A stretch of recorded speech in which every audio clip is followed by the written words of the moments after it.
Dragons Adventures, you just hit 500 subscribers on YouTube. What are you gonna do next? We're going to Disneyland.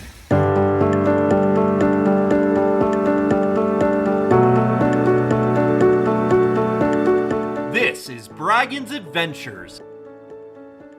Hey guys, what's going on? It's Andrew from Braggin's Adventures, and today I'm going to take you through a rainy day at Disneyland in under 15 minutes. The Braggin's Adventure crew went to Disneyland in February. It was a Monday holiday, so the park was still crowded even with the drizzle. Rain wasn't honestly that bad for us, but we did don our ponchos all day long. Alright, little caveat here, we did purchase Genie Plus and we made good throughout the day. And I'm not going to film inside any of the attractions. There are plenty of POV videos out there if you want to see what every inch of track looks like in all of the attractions inside the park. I'm not going to do that. I'm going to tell you what rides we went on. We're going to review the food for you. I might show you some of the queue, but I'm not going to actually go inside the rides. Cool? Cool. All right, so we got there fairly early. In fact, we rope dropped, which we never do, but we did. And instead of going to an attraction right away, we headed to Ship to Shore Marketplace to get the famous breakfast chimichanga. Now, I'm going to highly recommend right off the bat that you pay the extra $1 to get the side of hot sauce. That green salsa was absolutely delicious and really kind of made the chimichanga. Outside of that, it's a fried breakfast burrito. It's got egg and meat and cheese in it. It's pretty tasty. I'm glad that we rope dropped it because that line got super long really quickly. It was a hearty little breakfast for us to share, and it is big enough for 2 people to share, especially if you plan on snacking throughout the park throughout the day. It's worth it. In my opinion, it's worth it. I would head over and try this. It's a tasty bite, but grab that salsa to go with it. We headed over to Indiana Jones because we saw that it had a super short line. Because keep in mind, we rope dropped the park, so it's still a little early in the day. Some of these larger attractions that are farther out, they don't fill up until after about the first hour the park's been open. So we ran over there and pretty much walked on. It's a very long queue, so when it says it's like a 15-minute wait, that's literally just walking time to get onto the ride. Indy is one of my favorite rides. It actually opened back when I worked there back in the day. I absolutely love it. I love the immersion of it. Then we headed over for our first, they don't call them Fast Pass, our first lightning lane that we have booked for Big Thunder Mountain. One of my favorite attractions in the park as well, and an absolute must-do in my opinion when you go to Disneyland. We met up with the rest of our group and enjoyed a little rainy walk over to a standby attraction, which is Pirates of the Caribbean. Although they do now offer Lightning Lane on Pirates, at least for the time being, while both Splash Mountain and Haunted Mansion are closed down, you can do a Lightning Lane on this attraction. We ran over to Harbor Galley to grab those world-famous chocolate chip cookies. We did have a Lightning Lane booked for Millennium Falcon, but we decided we had to stop to do this for you guys. We've heard so much about these cookies. Guys, this is the line 20 minutes before the place even opens. You definitely do want to get there early. I'm going to recommend 30 minutes before Harbor Galley opens if you want to grab these chocolate chip cookies. I did hear from an employee that they are starting to stock more of them, so you probably do stand a better chance even if you have to wait in that long line. We actually were first in line. So we got 13 Baker's Dozen. They're delicious, absolutely phenomenal. We had a group of 6, so everybody got 2, and then I had an extra one. You know what? They're worth the wait. I can't believe I'm saying this. I don't even like chocolate that much. I'm not a huge chocolate chip cookie fan. I'd much rather have like an oatmeal raisin cookie. And I don't know what they do back there. I know they bring these in probably frozen. We saw them pushing pallets through, but they're absolutely delicious. Best chocolate chip cookies I've ever had. All right. We were headed to Millennium Falcon, but it just so happened that Star Wars Rise of the Resistance, which had been down all morning and we couldn't even get lightning lanes to purchase, had just opened as we were walking by. We literally walked on the attraction, guys. I've never been on this before. We couldn't get in those virtual queues back when we went a few years back. I've never been on it. I was willing to dish out the 20 some odd dollars per each of us to go on this for the purchased individual lightning lane. I didn't have to. We got on the ride. Best ride I've ever been on in my entire life. That's all I'm going to say. Absolutely amazing. You should definitely check it out. We explored a little bit of Star Wars Galaxy's Edge, Batuu, Star Wars Land, whatever you want to call it, while we made our way over to hit that lightning lane that we'd already booked. for Millennium Falcon Smuggler's Run. Batuu, Star Wars Land, Galaxy's Edge, whatever you want to call it, it's my favorite land that Disney's created. And I'm saying that because of the immersion that you feel in there. It's not all labeled with stuff like Disneyland is, like the rest of the lands are. It's just Star Wars. We got on our Millennium Falcon Smuggler's Run. We had done this back in a post-COVID world with just the 4 of us, where you could only be with your individual group. It was a lot better with 6 people. Good time. Then we headed to Troubadour Tavern. We wanted to get a potato from there. It was actually a specialty potato. We mobile ordered, and when we got there, they were like, "I'm so sorry, someone messed up and didn't take that off the menu. Can we offer you anything else?" I was like, "Yeah, totally. We'll do the Pride Lands potato instead." And they comped it because of the inconvenience that they didn't have the potato we actually wanted. You know what? That's customer service. That's Disney service. So this Pride Lands potato, it's a loaded baked potato. Bacon, cheese, butter, chive, sour cream. We got it without sour cream, obviously. Very tasty. We went over to Alien Pizza Planet to meet people for lunch. We got the chicken sesame ginger vegetable noodles, the non-Italian dish at the restaurant, and then a slice of artichoke and pesto pizza. Now, the reason we went with the chicken sesame ginger vegetable noodles is we knew we were eating a lot of food today so that we could review it for you guys. I don't regret this one bit. This is my new favorite pasta dish, and I've had pretty much every pasta dish Pizza Planet's made. It is honestly, it's seriously one of the best dishes I've had in the park. It had a nice Asian flair to it. The noodles were cooked well. The veg was cooked well. The sauce in there was absolutely delicious. It was filling, but felt light. I'm going to go ahead and recommend this over anything else that you can find at Alien Pizza Planet. And that includes the slice of pizza that we also tried. It's a pretty delicious dish. The slice of pizza, we got that artichoke and pesto pizza. We want to try something different than just greasy pepperoni. It was good. It wasn't the best slice of pizza I've ever had in my life, but it was tasty. All right, we killed some time while we were waiting for our lightning lane at Space Mountain and ran out to get some B-roll for Alyssa's reels over at the castle. The nice thing about the rainy day is there's not a lot of people hanging out right in front of it. Then we headed to our lightning lane over at Space Mountain. I'll tell you what, lightning lane at Space Mountain is still like an hour-long wait. It was pretty ludicrous in my opinion.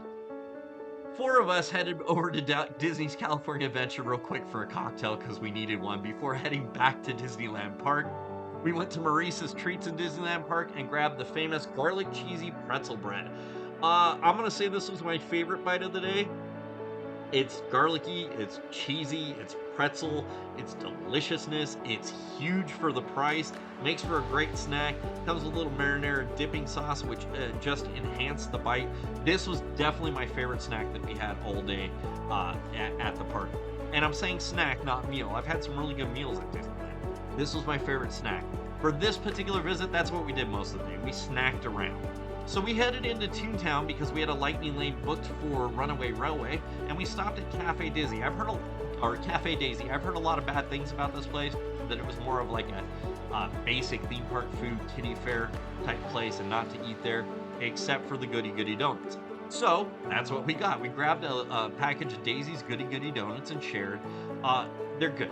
They're just little donut holes, guys. There's nothing like spectacular about them. There's nothing that screams, hey, you must get these. But if you're back in that half of the park, they're worth the trip back there. They're tasty, they're warm, they're sweet, they're savory somehow at the same time with the dough. They're really yummy. They're certainly better than store-bought. Then we went on to our lightning lane at Mickey and Minnie's Runaway Railway. I had not been on this yet. I do plan on going on the one in Florida when we go in 2025. It's a super fun ride. Good time all the way around. And definitely do lightning lane or single rider for that. We headed back to Batuu because we wanted to grab some dinner, and we all kind of agreed that we'd never been to Docking Bay 7 for food in Batuu before, so we wanted to head to Docking Bay 7 food and cargo. We ended up getting the Andorian fried chicken Kip. That is a mouthful. They have a limited menu here, and it's all Star Wars themed. This is fried chicken. It tastes like mashed potatoes. They call it a red pepper mash. It tastes like mashed potatoes and gravy, and then some broccolini. And then they also had it where you could get it with mac and cheese as well. So we opted for mac and cheese on our plate. Super tasty mac and cheese, the fried chicken, really yummy, juicy, tasty, well seasoned. Even the broccolini was good. What I'm gonna say here though is just get the kids version of this. It's $5 less and comes with a drink.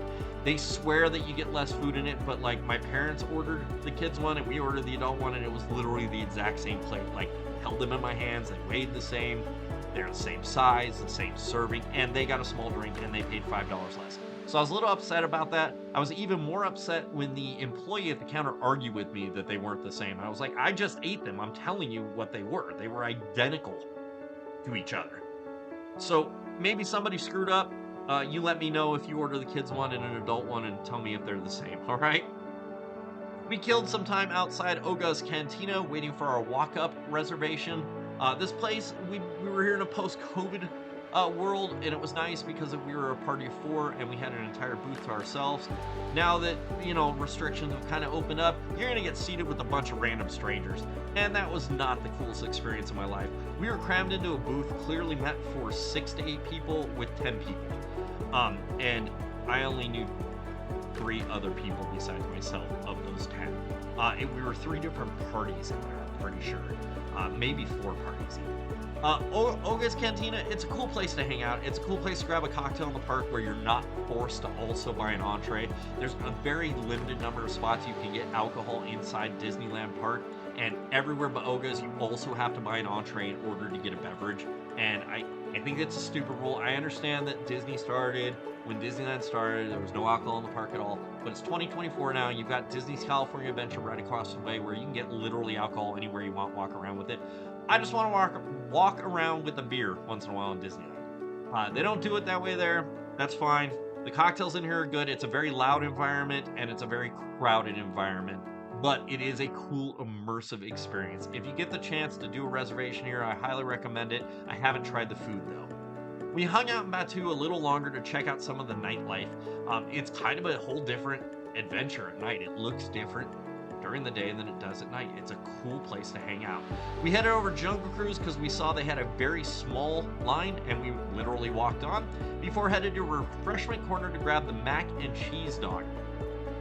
This was also something that we saw in a bunch of videos we were watching, and everybody was like, you have to get this, it's the best thing ever for the price, you must try it, it's an amazing Disneyland snack. It's a hot dog with mac and cheese and bacon on top. Yeah, it's good. It's not the best snack I had. It's a mediocre dog if we're being honest, and the mac and cheese is kind of bland. It's a good bite if that's what you're craving. If you like hot dogs and you want something quick that's gonna be hearty and fill you, this is it, because this is gonna fill you up. With that much carb on a hot dog, and then the bun and the bacon, it is gonna fill you, and it is inexpensive. I don't think I'll ever order it again. I'd rather get the mac and cheese cone across the way at DCA if we're being honest. Anyway, we also went to Jolly Holiday Cafe and Bakery for their world famous Jolly Holiday combo. I don't know that it's world famous, but it's certainly Disney famous. It's a grilled cheese and tomato soup. Like, it's the original OG combo. You had this when you were a kid. I still eat it regularly as an adult, especially delicious on a rainy day like today. And you know what? They know how to make a grilled cheese here, and they know how to make tomato soup. It's good. I'm not even gonna argue that point. It's good. This was, I'm gonna call this a meal, even though it's probably considered a snack for most people, but this was kind of dinner for us. It was a good dinner, guys. It's hearty, it's filling, it's warming, it makes you feel nice inside, and especially at the end of your Disney day, it can just make all the crankiness from the day go away, because we all get cranky when we run into crowds, or have to wait in lines, or it's hot out, or it's raining out, or we're just a cranky species. But this is a good way to end your day, and that's what we did. We hung out on Main Street for a bit and enjoyed our Disney day. I hope you enjoyed it too. If you haven't yet, please take a moment to click subscribe and ring that notification bell so you know when we have upcoming videos. And if you like this video, give us a thumbs up. It really helps us with the YouTube algorithm. Find us over on social media, TikTok, YouTube, Instagram, and Facebook at Braggins Adventures. Thanks so much for watching, and we'll see you on the next adventure. Bye!